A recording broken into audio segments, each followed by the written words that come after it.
तो मैंने तो स्क्रिप्ट सुन ली थी, मैंने कहा ये इंस्पेक्टर का रोल तो मुझे नहीं पसंद आया सर, मुझे तो ये हस्बैंड का रोल करना है। तो बोले ये तो अमिताभ बच्चन को साइन कर लिया हम लोगों ने। तो मैं बहुत ही डिप्रेस सा हुआ। बोले तुम इंस्पेक्टर का रोल कर लो, इंस्पेक्टर के रोल से मेरा कुछ नहीं होगा, मैं नहीं करूँगा। चोपड़ा साहब ही वाज अगास्ट। उनको लगा कि ये क्या, ये स्ट्रगलर न्यू कमर चला है, B R. Chopra is giving him banner में अपना एक इतना अच्छा रोल दे रहा है और ये रिफ्यूज़ कर रहा है। तो खैर बोले सोचो कुछ दिन बाद और दूसरों से सलाह लो, उसके बाद वापस आना, यही रोल है तुम्हें करना है। तो luckily in the meantime what happen was, Amit ji की मेरे ख्याल से वो पिक्चर आनंद रिलीज़ हो गई थी और उसमें बहुत अप्रिशिएट हो गए थे वो, तो उन्होंने नेगेटिव रोल नहीं करना चाहते थे, तो उन्होंने पिक्चर छोड़ दी। तो मैं भाग के गया, मैंने कहा वो तो छोड़ दी उन्होंने, मुझे खबर लगी है। तो बोले हमने शत्रुघ्न सिन्हा को साइन कर लिया। अरे मैंने कहा मारे यार, ये मेरे बड़े भाई लोग सब मेरे दुश्मन बन गए। खैर फाइनली एंड 3-4 दिन के बाद फिर पता चला कि शत्रु की वो आदत है, पुरानी आदत है कि वो वक्त पे नहीं पहुंचता है। तो चोपड़ा साहब कुछ सिटिंग रखी हुई थी, सारे लोग बैठे हुए थे, शत्रु टाइम पे नहीं पहुंचा, तो चोपड़ा साहब नाराज़ हो गए, तो शत्रु वॉज आउट। तो मुझे पता लगा क्योंकि वहाँ मेरा एक असिस्टेंट, मेरा फिल्म इंस्टीट्यूट का दोस्त रहता था वहाँ पे, असिस्टेंट था वहाँ पे, तो वो मुझे इन्फॉर्म करता रहता था कि ऐसा ऐसा हो रहा है अभी। फिर भाग के गया, मैंने कहा सर वो तो रोल दे दीजिए। तो उन्होंने कहा कि भाई तुम बहुत छोटे लगते हो, बच्चे लगते हो, और ये हस्बैंड का रोल जो है ये मैच्योर्ड रोल है और अपंग है, उसके पाँव नहीं है, उसके पीछे बैकग्राउंड आप अगर देखेंगे तो कई सालों तक शादीशुदा आदमी है, तुम तो अभी बिल्कुल ही टीनेजर लगते हो बच्चे। I was just about I think 20-21 years old, बच्चा भी था उन दिनों। तो मैंने कहा सर मैं ये रोल तो बहुत अच्छी तरह कर सकता हूँ, I am convince about this, I can do it very well, आप मुझे एक स्क्रीन टेस्ट दे दीजिए। So you got fed up and then finally makeup man बुला के फिर दाढ़ी लगा के, उसमें if you see marks and दाढ़ी लगी हुई है, दाढ़ी चिपकाया उसमें। उसके बाद एक स्क्रीन टेस्ट लिया।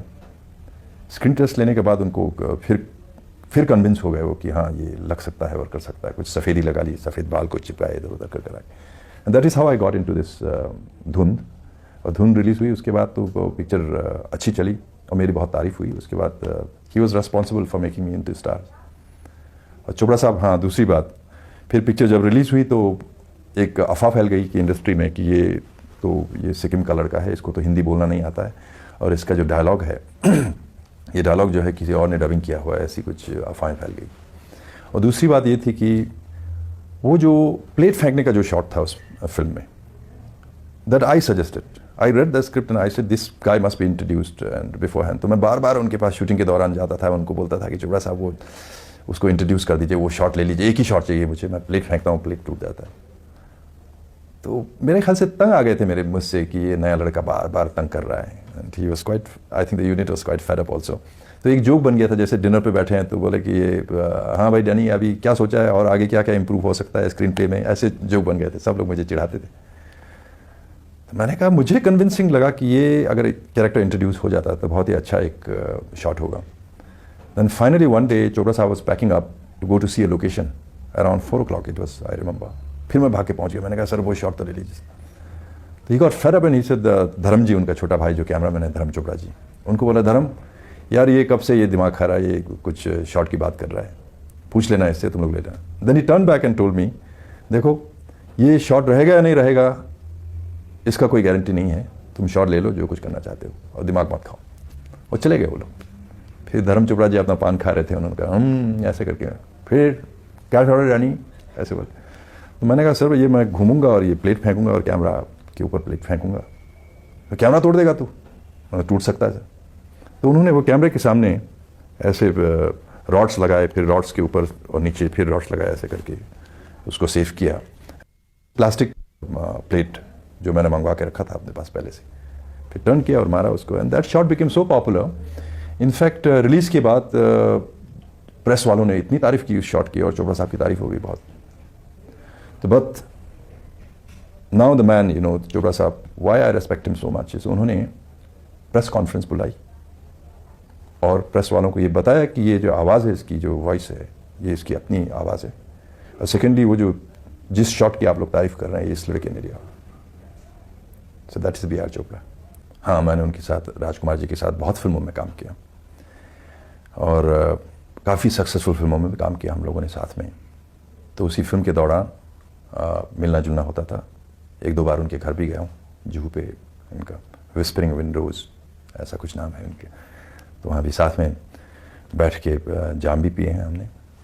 ही वॉज, मेरी रीडिंग ये है कि राजकुमार जी एक बहुत ही इंटेलिजेंट इंसान थे, बहुत ही क्लासी टाइप के आदमी थे, जिनको बहुत चीज़ों की समझ थी। किसी भी टॉपिक के ऊपर उनके साथ डिस्कशन किया जा सकता था कहीं भी। And then somewhere he was a misfit in this industry. उनको लगता था कि ये गलत जगह पर मैं कैसे आ गया हूँ थोड़ा सा, क्योंकि यहाँ का माहौल ही ऐसा है। जैसे काम करने का जो माहौल है उसमें मोस्टली अनएडुकेटेड लोग हैं, जैसे हमारे स्पॉट बॉयज़ हैं, ड्रेस पीपल हैं, ये जहाँ मोस्टली अनट्रेन लोग भी हैं। और राज जी मेरे ख्याल से being he was in a police department, he was working, he was a discipline police officer. तो उनको वो हमेशा वो डिसिप्लिन ढूंढते थे इसमें, जो ट्रेट मेरे में भी है। मैं पहले आर्मी में ज्वाइन करना चाहता था। I was in NCC, I was a best cadet in 1968, I think 68-69। तो वो बिल्कुल ही कंट्रास्ट मुझे भी महसूस होता है इस बात का कि ये यहाँ कोई टाइमिंग नहीं है, कभी भी शॉट लिए जा रहे हैं, कभी कुछ कोई डायरेक्टर जो एकदम वो सीन में घुसा हुआ हो, जो पागल सा होता है, उसको टाइम का कोई वो मतलब ही नहीं होता। वो अपने काम में लगा रहता है, उसको तो वो लंच ब्रेक बोलना भूल जाता है। वो कभी पता लगा कि 4 बजे सुबह डिनर हो रहे हैं और पता लगा 3 बजे या 5 बजे दिन को कुछ लंच खा रहे हैं और रात दिन शूटिंग हो रही है, ऐसा। तो वो सारी चीज़ें मेरे ख्याल से राज जी को अच्छा नहीं लगता था। तो used to be discipline, like उनका अपना ही एक बना हुआ था कि सुबह आएंगे आराम से 10 बजे, उसके बाद शूटिंग करेंगे, फिर लंच ब्रेक उनका 3-4 घंटे का होता था। He used to go after lunch, he used to go off to sleep for some time, और 4 बजे शाम को फिर उतरते थे मेकअप वेकअप करके, फिर उनके साथ शूटिंग होती थी। तो सारे प्रोड्यूसर्स और डायरेक्टर्स को भी मालूम थे, को आर्टिस्ट को भी मालूम थे, हमें पता था कि भाई राज जी 4 बजे के बाद ही शूटिंग पे आएंगे आफ्टर लंच में। तो डायरेक्टर क्या करता था, वो 2 बजे और 4 बजे के बीच में दूसरा कोई सीन ले लेता था, उसमें एडजस्ट हो जाता था।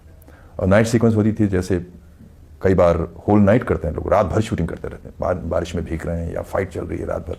तो राज जी के साथ काम करने में कन्वीनियंट ये था कि वो रात को 7 बजे की शिफ्ट में आते थे, बस 12-1 बजे पैकअप करके चले जाते थे। तो I used to love that because I wanted to do that also. Raj ji के साथ ज़्यादा पिक्चर करने का मकसद ही ये था कि बड़े डिसिप्लिन के साथ वक्त पे काम होता है, वक्त पे इंसान की तरह चले जाते हैं। ऐसा नहीं कि वो चमगादड़ की तरह रात भर जागे हुए हैं, तो उसमें मज़ा आता था। I think Raj ji was one of the biggest stars. उनका एक अपना ही एक अलग अंदाज था, और वो अंदाज उनका एक इमेज बन गई थी जिसको लोग एडोर करते थे, जिसको ऑडियंस जो भी उनको देखते थे बार बार उसी अंदाज में देखना पसंद करते थे। जिस तरह उनके डायलॉग बोलने का अंदाज है, लुक है, जिस तरह चाल है उनकी, और फाइट भी करते हैं, फाइट करने का भी अंदाज अलग था। ही was a very different kind of actor who was more of a star, larger than life star, who could carry off doing anything, illogical things. He could do it and say it and convince the audience. You know, he was that kind of actor. So I enjoyed working with him, and हमें पता होता था कि कहाँ पे किस dialogue पे राज जी का ये अंदाज आएगा, और हमें पता था कि ऑडियंस, हम थिएटर पे जाके ऑडियंस के साथ देखेंगे तो यहाँ पर ताली पड़ेगी, और जानी आ गए हैं, उनके जूते भी दिखाते थे, लोग ताली मारते थे उन दिनों में। ग्रेट गाय, वंडरफुल गाय, और बहुत ही तमीज़ उनका। मैं आपको एक चीज़ बताना भूल गया, बहुत तमीज़ वाले आदमी थे। जैसे एक बार उन्होंने मुझे बुलाया, एक दिन हम लोग बुलंदी की शूटिंग कर रहे थे, तो उन्होंने मुझे इनवाइट किया कि भाई कल शाम को पैकअप के बाद बैठते हैं वहाँ। तो उनके साथ मैं चला गया, and we had drinks together, और काफ़ी देर हो गई और काफ़ी खाना वाना खाया, उसके बाद ड्रिंक ली और काफ़ी टिप्सी भी हो गए थे हम दोनों। राज जी भी काफ़ी टिप्सी थे, but in that state he would come out of the house, गाड़ी तक आके गाड़ी का दरवाज़ा खोल के मुझे बिठाया उन्होंने, and then he thank me for coming over and spending beautiful time together. I mean he was that kind of person.